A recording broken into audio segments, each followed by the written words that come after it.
नमस्कार, आप सभी का स्वागत है आपके अपने YouTube चैनल भद्रवाही ज़िंदगी में। आज बहुत दिनों के बाद आपसे हो रही है मुलाकात और मैं लेके आई हूँ आपके लिए बहुत ही ज़्यादा अच्छा और इन्फॉर्मेटिव वीडियो है भद्रवाह के बारे में। और इसका जितना भी मटेरियल, जितना भी जो नॉलेज है वो मैं ड्रा कर रही हूँ एक बुक से। ये श्री देसराज काटल जी की बुक है, इसका नाम है भद्रकाशी से भद्रवाह तक। तो पूरा क्रेडिट, पूरी व्यूज़, पूरा जो नॉलेज है वो श्री देसराज काटल जी की तरफ से ही है। मैं बस इसको थोड़ा एनहेंस तरीके से एनहेंस करके आप तक ला रही हूँ, क्योंकि सब लोग इस टाइम में बुक्स नहीं पढ़ रहे। और जिन्होंने पढ़ी है, जैसे अब मैंने पढ़ी है और मुझको लगता है कि ये आप तक जाना चाहिए। मुझे ये गिफ्ट होके आई थी और मुझे अच्छा लगा कि मैं आपके साथ कोई इन्फॉर्मेशन शेयर करूं।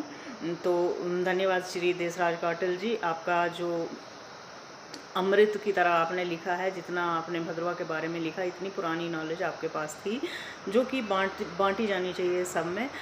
तो शुरू करते हैं शुरू से।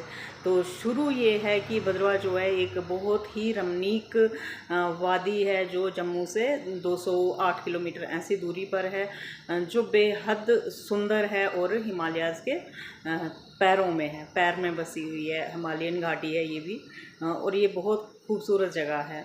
तो ये ऐसा ही नहीं था जितना सा एरिया आज दिखता है, ये ऐसा नहीं था। ये एक पूरी जागीर थी जो पहले चंबा के साथ थी, चंबा राजाओं के साथ थी और शासित की जाती थी उनसे, जिसका आज भी प्रमाण है कि हमारा जो भद्रवाह का रतनगढ़ फोर्ट है, जिसमें पहले जेल के लिए यूज़ किया जाता था और आजकल जेल वहाँ से शिफ्ट हो गई है। तो जो फोर्ट है वो वहीं पे है। हमारे जो भद्रवाह फेस्टिवल होता है दिसंबर में, वो वहीं से शुरू होता है, विंटर कार्निवल, तो उसी जगह से शुरू होता है। तो सबको पता है कि ये किला है।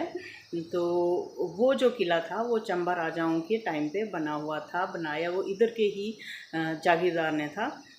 तो कहने का मतलब ये कि पहले ये चंबा के शासन में हम रहे, हिमाचल के शासन में यहाँ की प्रजा रही। और उसके बाद जब डोगरा राजा श्री अमर सिंह जी की भी जागीर ये रही, तो उन्होंने जब डोगरा राज किया तो उनकी भी गहरी छाप हमारे इस भद्रवाह पे पड़ी है। और वो ये भद्रवाह इतना सा ही नहीं था, ये उस टाइम उत्तर में त्रोन, नाई डांगरी से लेकर दक्षिण में बस्ती, थनाला और पदरी, नागलोटन और बालपदरी तक और स्योज तक ये जगह फैली हुई थी। और स्योज ही नहीं, कालजवास, ठाठरी, बंजवा और उस वाले सारे इलाके तक ये हमारा जो तहसील थी ये फैली हुई थी। और ये छोटा सा एरिया नहीं था, ये बहुत बड़ा एरिया था भी, है भी। और ये घने जंगलों के साथ, देवदार के घने जंगलों के साथ घिरा हुआ शांत जगह है। और इसमें छोटी छोटी अलग अलग जगह, छोटी छोटी घाटियाँ हैं बहुत सारी। तो इस जो एक अच्छा दृश्य भी देती हैं। और यहाँ तीर्थ भी हैं, यहाँ की अपनी संस्कृति है जिसे हम नाग संस्कृति कहते हैं। यहाँ का अपना पहनावा है, यहाँ के अपने फोक म्यूज़िक हैं जिन पर मैंने पहले भी वीडियोस बनाए हुए हैं। और मैं डिस्क्रिप्शन में लिंक भी डाल दूँगी पुराने वीडियोस का, ताकि म्यूज़िक वगैरह के बारे में जो मैंने और कल्चर के बारे में जो मैंने बनाए हैं वीडियो, उसका मैं लिंक डालूँगी, ताकि अगर जो आज छूट जाए तो आप पहले से भी उसको ले सको, पढ़ सको, देख सको, एटलीस्ट देख सको, और नॉलेज जो है वो ट्रांसफ़र हो। तो भद्रवाह में जंगली जड़ी बूटियों और जंगली फूलों के अतिरिक्त जंगली सब्जियां जैसे गुच्छियाँ, कसरोड़, कुंडी, दिल्लू, मारोई और दूधकट्टा वगैरह ऐसी चीज़ें, असराल, बहुत सारी ऐसी चीज़ें, ऐसी सब्जियां हैं जो जंगलों में पाई जाती हैं, जो खुद उग आती हैं सीज़न वाइज। कोई सर्दियों में उग रही, कोई गर्मियों में उग रही, कोई बरसात में उग रही है, ऐसी सब्जियां भी मिलती हैं। इसके अलावा भद्रवाह के पहाड़ों पर बहुत सारी जीवनदायिनी जड़ी बूटियां पाई जाती हैं, जैसे गुग्गल है, कुट है, पतीस है, चौराई है, किन्स है, और ऐसी जीवनदायिनी चीज़ें हैं जो कि मानव जीवन के लिए बहुत ही ज़रूरी हैं, जिनकी दवाइयाँ बनती हैं। इसके अलावा यहाँ पेड़ पौधे भी बहुत ही ज़्यादा अच्छे उगते हैं जंगलों में, जैसे किमल यहाँ की होती है। इनके अभी इंग्लिश नाम आप खुद निकालना, क्योंकि इतना तो फिर बहुत ही बड़ा वीडियो हो जाएगा। कल मैं उनके दूसरे नाम भी बताने लगूँगी। तो इतनी सारी जो वनस्पति है हमारे पास पाई जा रही है। और इसके अलावा यहाँ के जो लोग हैं वो भी सुंदर सुरम्य, सुंदर शक्लों वाले भी लोग होते हैं और मिलनसार भी बहुत होते हैं। यहाँ की अपनी एक बोली है जिसका नाम भद्रवाही है। इस भद्रवाही भाषा की बात यह है कि इसमें कुछ शब्द ऐसे भी हैं जो दुनिया की किसी लैंग्वेज में लिखने में नहीं आए, किसी भी लिपि में वो लिखे नहीं गए, सिर्फ वो भद्रवा में हैं।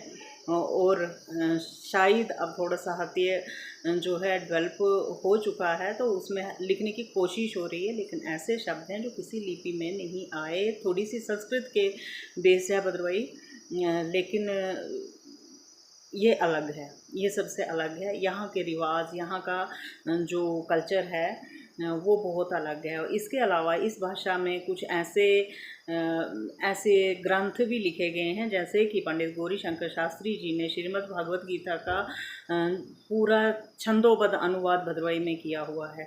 इसके अलावा श्री हंसराज शर्मा जी ने चौपाइयाँ रामायण की और दोहे, सोरठे, इन सब की जितना भी तुलसी जी की रामायण लिखी गई थी ना, उसको भद्रवाही में ट्रांसलेट किया है। और उसके अलावा जिस भी संस्कृति को हम जानना चाहते हैं उसका जो अध्ययन करते हैं हम उसके लोकगीतों से, फोकलोर से करते हैं, तो इस पर भी बहुत सारी किताबें लिखी गई हैं। अगर आप किताब पढ़ते हैं तो फिर तो आप लाइब्रेरी से जैसे भद्रवाही लोक साहित्य का पता कर सकते हैं। और 2002 तक ऐसी पुस्तकें बहुत अच्छी छपती रही। इस वक्त भी श्री धर्मकांत डोगरा जी की 2-3 पुस्तकें आई हुई हैं और प्रोफेसर जसवंत सिंह चाड़क जी की भी किताबें आई हुई हैं मार्केट में।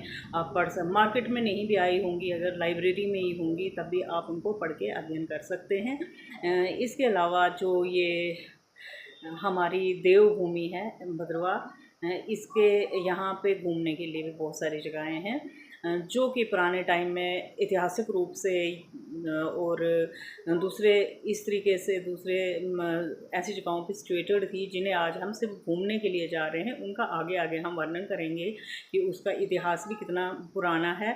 जैसे आज गुरुदंडा नाम की जगह है, गुल्ली डंडा बोल देते हैं लोग, लेकिन वो गुरुदंडा नाम की जगह है और उसका बहुत बड़ा ऐतिहासिक महत्व है जिसे हम आगे की वीडियोज़ में बताएंगे। और आज के लिए तो इतना ही काफ़ी है। इसके अलावा मैं आपको एक छोटा सा वीडियो, छोटी सी नॉलेज, अभी आने वाली ज़्यादातर जो शादू यात्रा जो फर्स्ट नवरात्रि को मनाई जाती है उसके साथ जुड़ी हुई एक कहानी जो आशापति ग्लेशियर के बारे में होगी, जो आशापति यात्रा के बारे में होगी, वो बताऊंगी। तो नेक्स्ट वीडियो तक वेट करें और आज के लिए नमस्कार।